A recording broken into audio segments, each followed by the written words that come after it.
I sold my kidney to save my son from loan sharks. Then he took the money, fled the country, and left me bleeding alone. No apology. No goodbye. And when his loan sharks showed up, they said if I didn't pay his debt, they'd take the rest of me. Before I begin my story, let me know in the comments where you are listening from and what time it is. I just want to know I'm not alone in this. And if you feel moved by what you hear, consider subscribing. It helps more people become aware of the reality of elder abuse. Now let me tell you what really happened.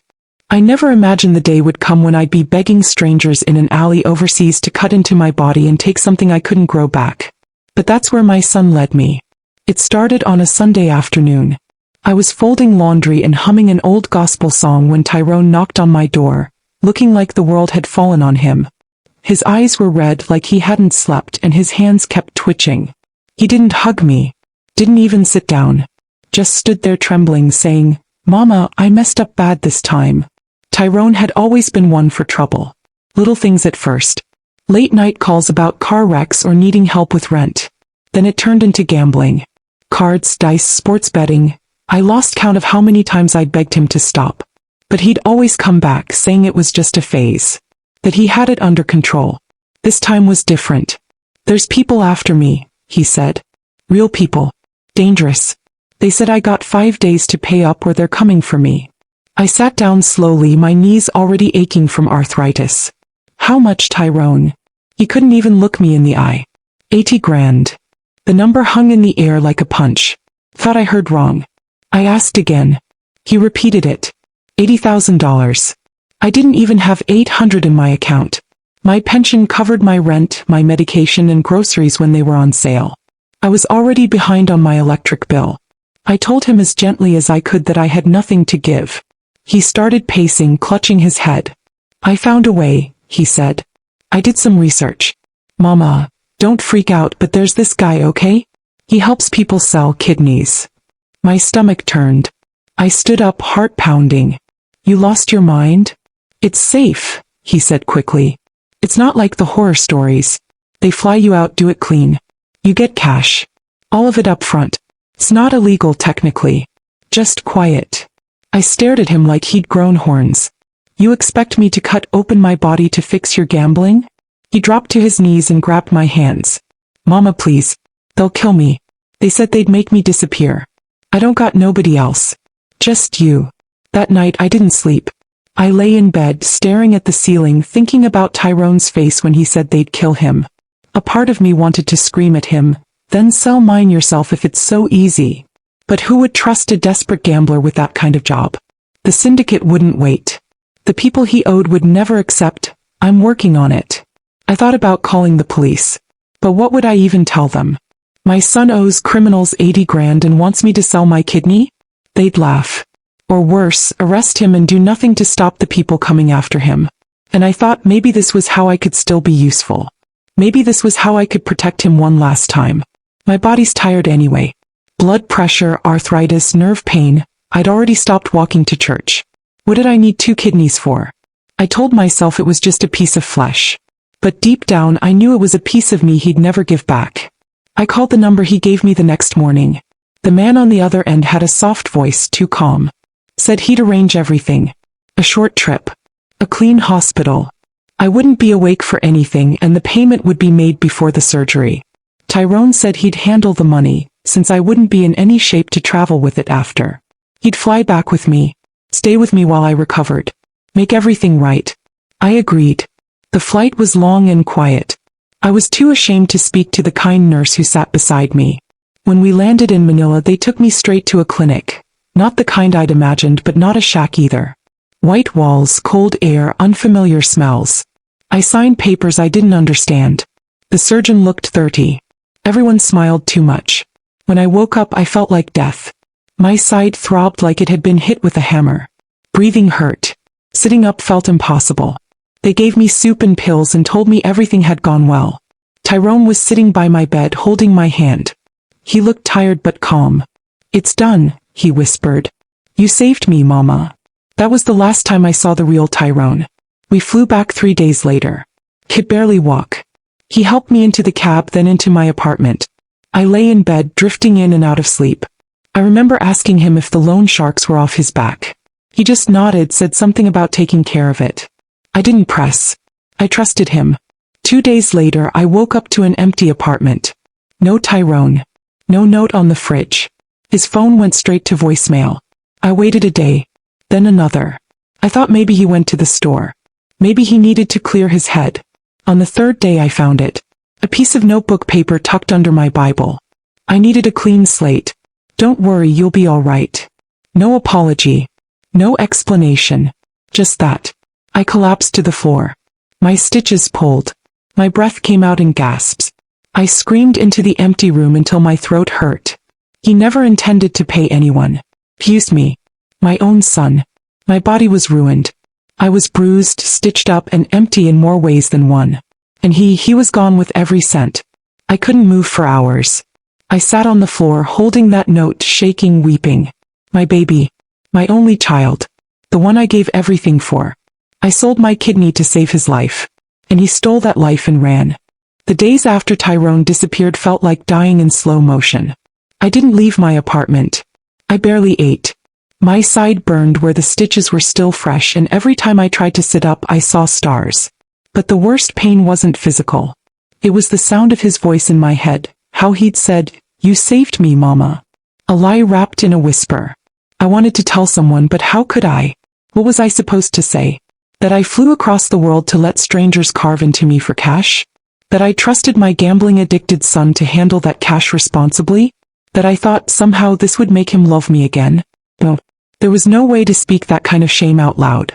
I stopped answering my phone. The ladies from church left messages. Miss Irma came by and knocked, said she had extra soup. I pretended I was sleeping. I couldn't let anyone see me like that. Cut open, humiliated, alone. About a week later, I got out of bed for the first time. I shuffled to the kitchen holding the wall like a cane. My legs shook. I opened the fridge and stared at half a jar of mustard and some wilted lettuce. The power had been shut off 3 days earlier. I hadn't even noticed.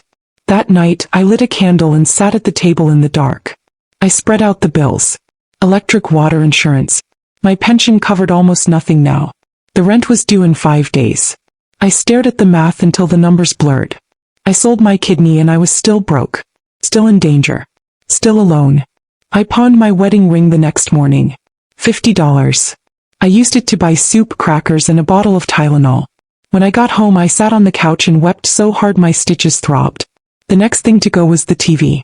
Then my necklace, the one my husband gave me for our 20th anniversary. Then the extra space heater. I called my old job at the clinic, begged them to let me answer phones, even just part-time. They said they'd call me back. They didn't. So I held on to hope. Maybe he'd call. Maybe he just needed time to think. Maybe he was scared and running and regretted it. I told myself all kinds of stories to make it through the days. Every time the phone rang, I froze. I kept thinking it would be Tyrone, ready to apologize. Ready to come home. But it never was. It was debt collectors. Scam calls. Wrong numbers. One night I heard footsteps outside my apartment. Heavy ones. I peeked through the curtain and saw 2 men standing by the lamppost, smoking. One of them pointed at my window. I froze. I stayed up all night with the lights off, clutching my old landline like it was a lifeline. The next morning, someone left a dead squirrel on my doorstep. Its neck was broken clean.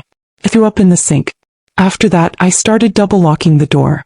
I pushed a chair under the knob at night. I stopped going outside.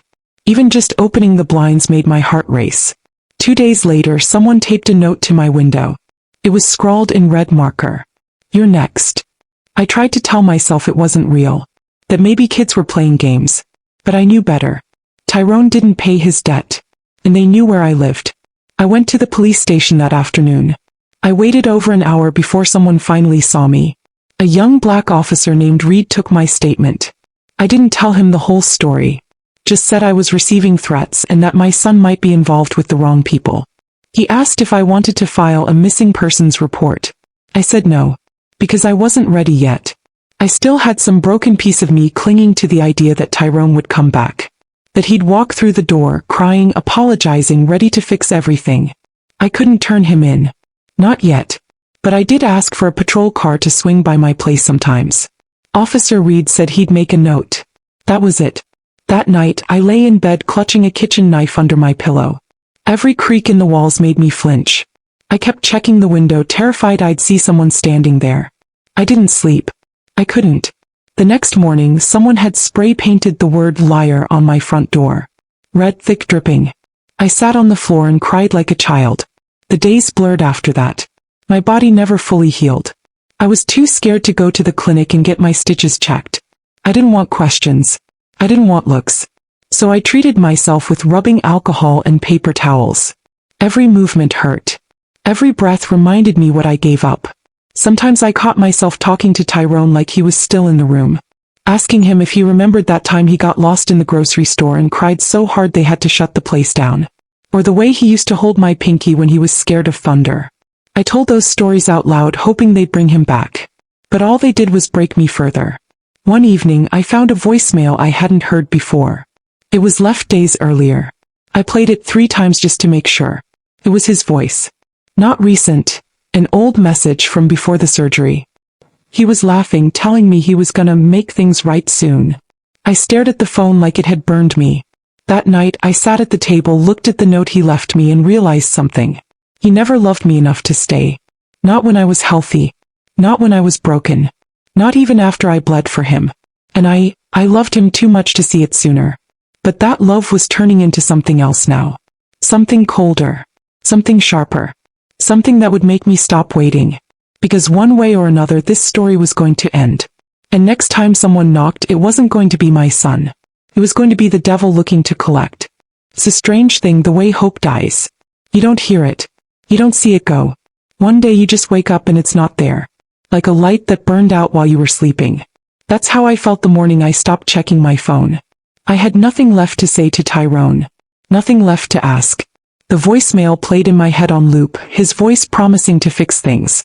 But those promises were dust now. My bank account was dry. My fridge was empty except for a jug of water and a single egg I didn't know what to do with. I sat on the couch that day and decided to sell the couch next. The pawn shop gave me $30.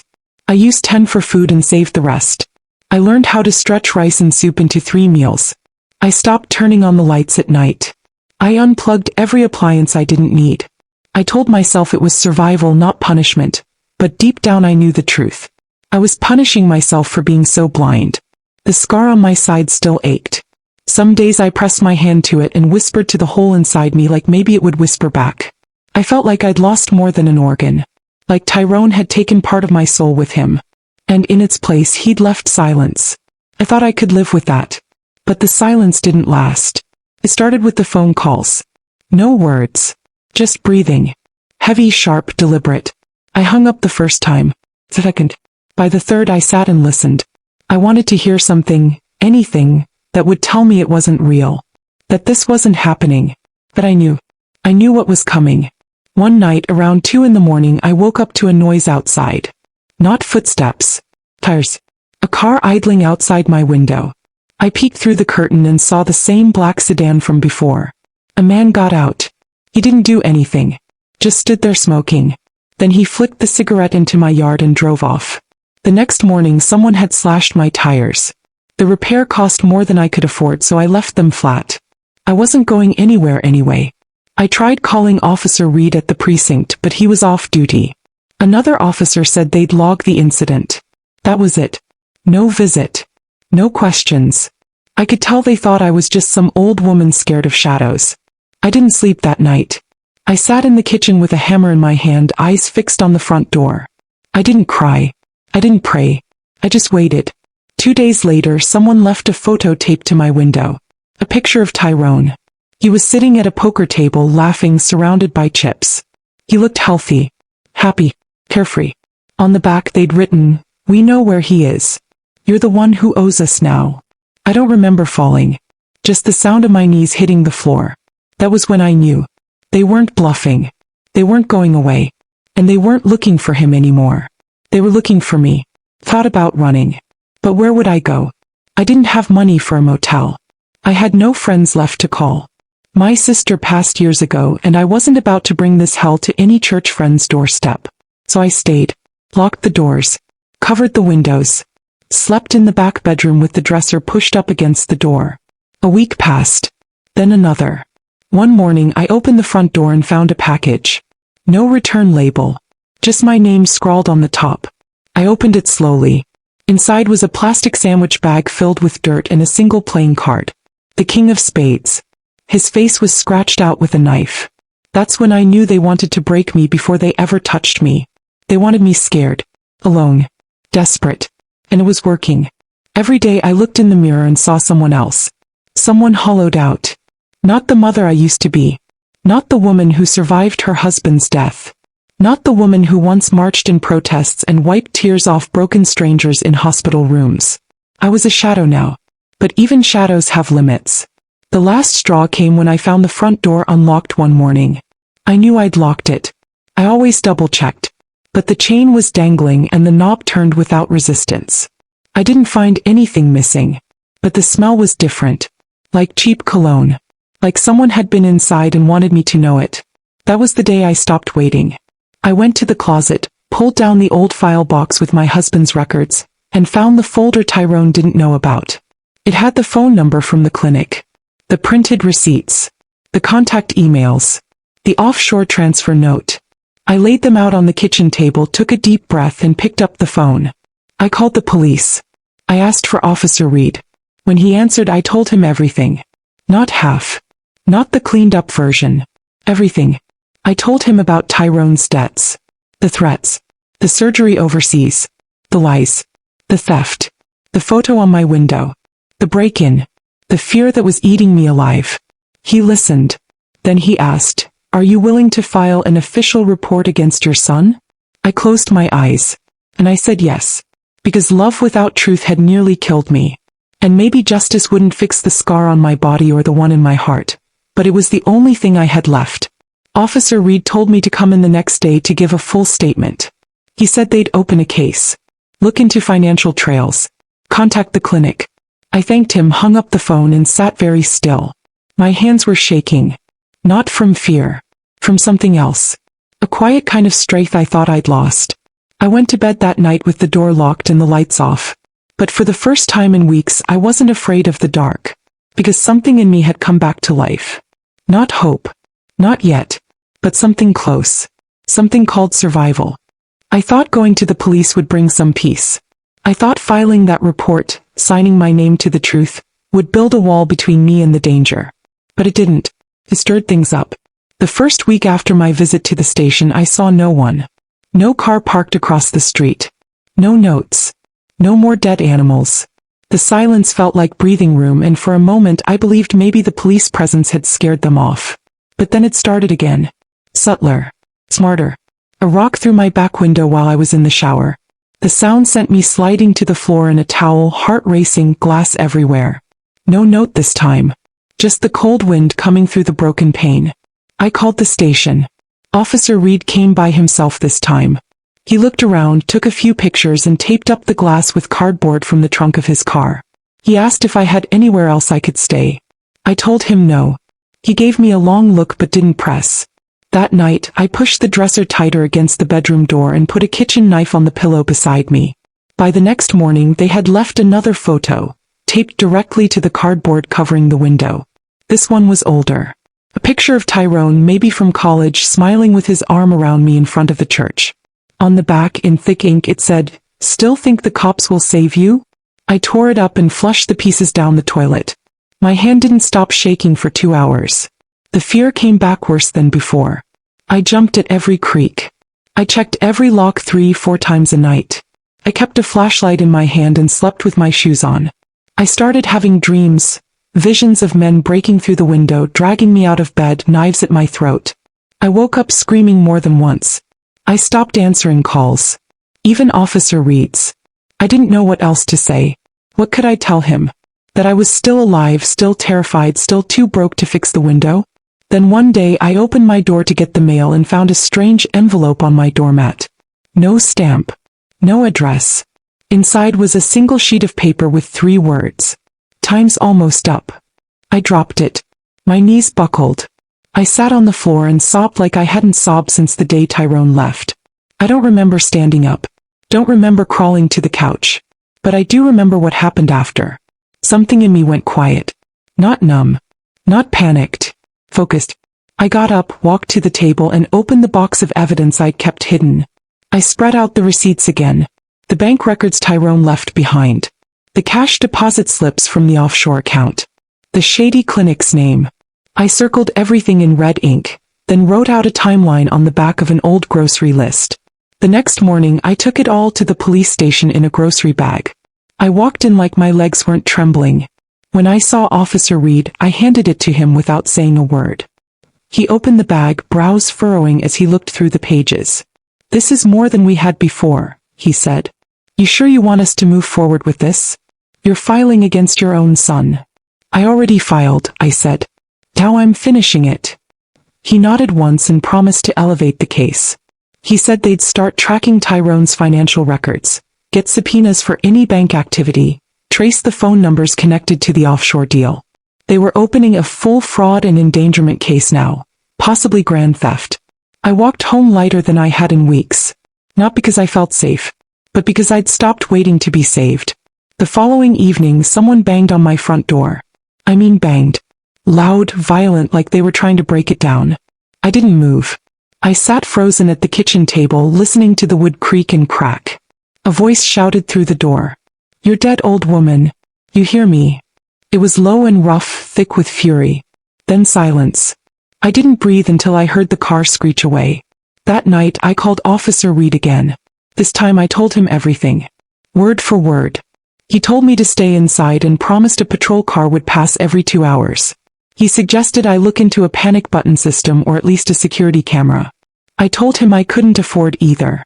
He said, "We'll do what we can." And that was that. The next morning I found deep gouge marks on my front door. Like someone had dragged a knife across it. Over and over. I painted over them with leftover beige from the hallway closet. Something in me had changed. The fear was still there, but I had grown teeth of my own. I started answering the phone again. I kept Officer Reed on speed dial. I even started walking to the store again just to show I could. I'd lost a kidney, my savings, and the son I raised. But I was still here. Still breathing. Still dangerous enough to fight back. I put a folding chair near the front door. Sat in it every evening with my porch light on and my arms crossed. I made sure they saw me. If they were going to come for me, I'd be awake. They thought they'd broken me. But they had no idea what a mother becomes when she's got nothing left to lose. It happened on a Thursday night. Hot still, no breeze. The kind of night where everything feels too quiet before something breaks. I had just finished washing the dinner bowl. A little rice, some beans, when the banging started. Not knocking. Banging. Violent and fast, like fists trying to crack the door in two. I didn't freeze this time. I grabbed the phone and ducked behind the recliner in the living room. The voice outside was shouting now. "You think we won't come through this door? You think a lock's gonna stop us?" I could hear a second voice too, lower, meaner. "She's bluffing. You got 5 seconds to open this door, you old witch, or we make a mess." My heart pounded so hard I thought it would burst. But my fingers moved on their own. I dialed 911. The operator answered with a calmness I envied. "Yes, I'm at 434 East Ridge Street," I whispered. "2 men are trying to break into my house. They're threatening me. Please, just send someone." The pounding continued. I crawled to the hallway. My side was throbbing again. The surgery scar never healed right and stress made it worse. The men outside didn't stop. One of them kicked the door so hard the whole frame rattled. I heard neighbors shouting now, someone yelling from across the street, "Hey! Get out of here!" Sirens. I'd never loved a sound so much in my life. By the time the patrol car turned the corner, the men had vanished. But they left their mark. A shattered porch light, deep scuff marks on the door, and muddy boot prints across my front step. I sat in the kitchen chair shaking while the officer took notes. Not Reed this time. A young woman named Hernandez. She was patient. He asked if I knew who they were. I told her no. But I told her who they were here for. I handed her a new folder. The one labeled Tyrone, Final. Inside was everything. His last known address. Photos. His email. The money trail. The details of the offshore clinic. Even a handwritten note he left me when I was still recovering. She read it, looked up, and asked gently, "Are you filing formal charges?" I nodded. Fraud. Grand theft. Medical endangerment. Everything you got. I want it all on record. I don't know what broke more in that moment, my fear or the part of me that still hoped he'd come home. By the next morning, they called me down to the precinct to sign an affidavit. It was thick. 4 pages. My hands trembled as I held the pen. "This is serious," Officer Reed told me. "We're not talking about a domestic dispute. This is federal-level theft, medical exploitation, and possible conspiracy." I signed anyway. "He used my body," I said quietly. "He stole my kidney and left me to die. If that doesn't count as a crime, what does?" They started tracking him that same week. Turns out Tyrone hadn't been hiding. Not exactly. He was in another state, Nevada. Right back where he started. At the tables. Gambling like nothing ever happened. Using cash under fake names, but sometimes his own too. Arrogant. Careless. They traced one of his phone numbers to a burner registered at a liquor store outside Reno. Then flagged an ATM transaction from 3 weeks prior. Surveillance showed him withdrawing money wearing the same hoodie I'd bought him for Christmas 3 years ago. They had him. They just had to wait. I asked what would happen to me once they made the arrest. Officer Reed told me there'd be a media storm. That the story was unique. Extreme. And if it got out, the loan sharks might back off. Didn't want attention. That was the best case scenario. Worst case. They'd retaliate before he was even behind bars. So I stayed inside. A patrol car passed every few hours. A new lock was installed courtesy of a victim assistance program. They gave me a little panic button on a lanyard. Press it and they'd be there within 5 minutes. But 5 minutes is a long time when someone's kicking down your door. I barely slept. I sat up each night staring at the shadows, waiting. Waiting for justice. Waiting for payback. Waiting for a son who no longer existed. And then it happened. 4 weeks after the 911 call, Officer Reed showed up at my door. "They got him," he said. I just nodded. He didn't resist. They caught him at a card table in a strip motel near Henderson. Had a fake ID but the fingerprints matched. He's in custody. Bail's been denied. I sat down slowly. My legs felt like paper. "Did he ask for me?" I said. Reed hesitated. "No." That hurt more than I expected. But it also confirmed what I already knew. He was gone. The Tyrone I raised. The boy who used to run into my arms after school. The man I bled for. He didn't look back.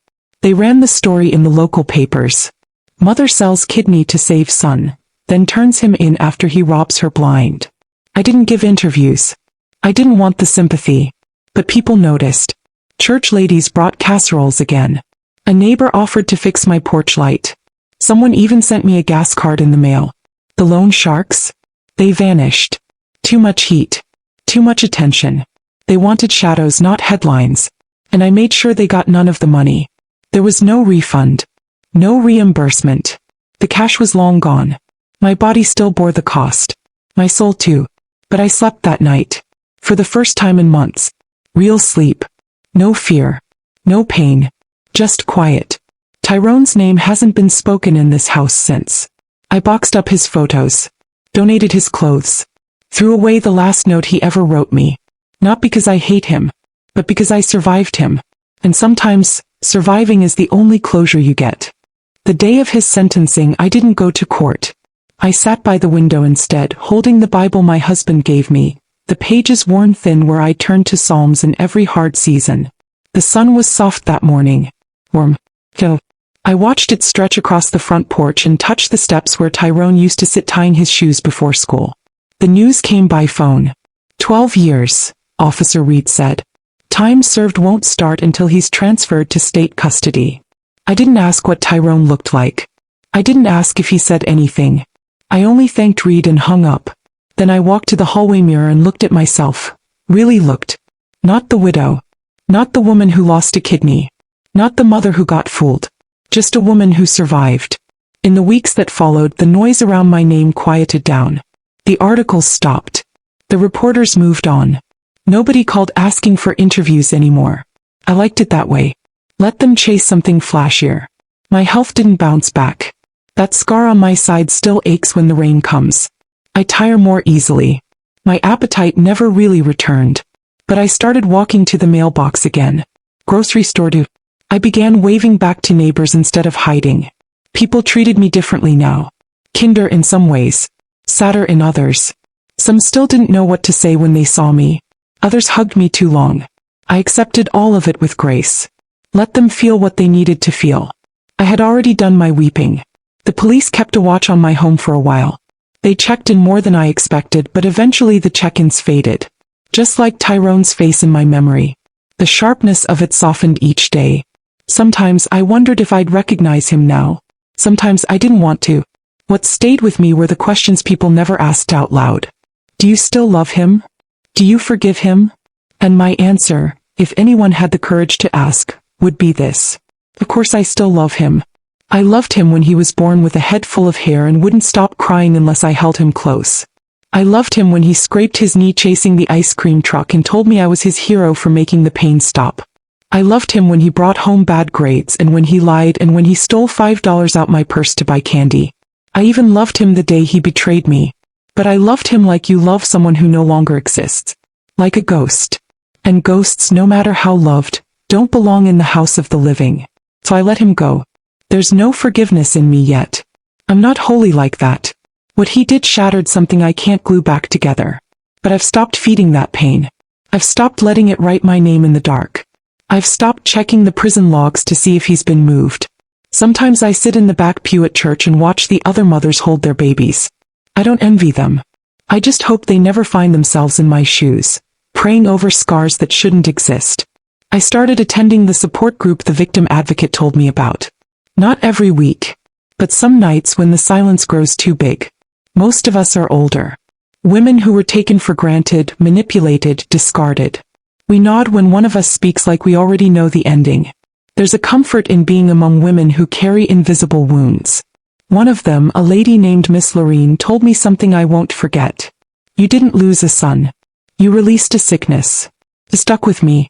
I still keep Tyrone's baby picture in my drawer. The one where he's smiling with his fist in his mouth and drool on his chin. I don't take it out often. But I don't throw it away either. That baby never hurt me. That baby never lied. One day the prison might release him. He might send a letter. He might call. He might say he's changed. That he found God. That he's sorry. If that day comes, I will not answer. Not out of hate. But because peace doesn't come from reopening old wounds just to see if they still bleed. I've learned to sit with the silence now. To let the quiet fill the space where his voice used to be. And in that quiet I've built something small, something steady. A routine. A life.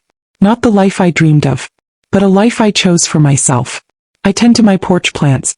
I fold my clothes while the news hums low. I let sunlight in through the curtains. And every now and then I smile. Because even though I gave up everything, even though I was broken and left behind, I am still here. Still breathing. Still mine. And sometimes, that is the loudest kind of justice there is.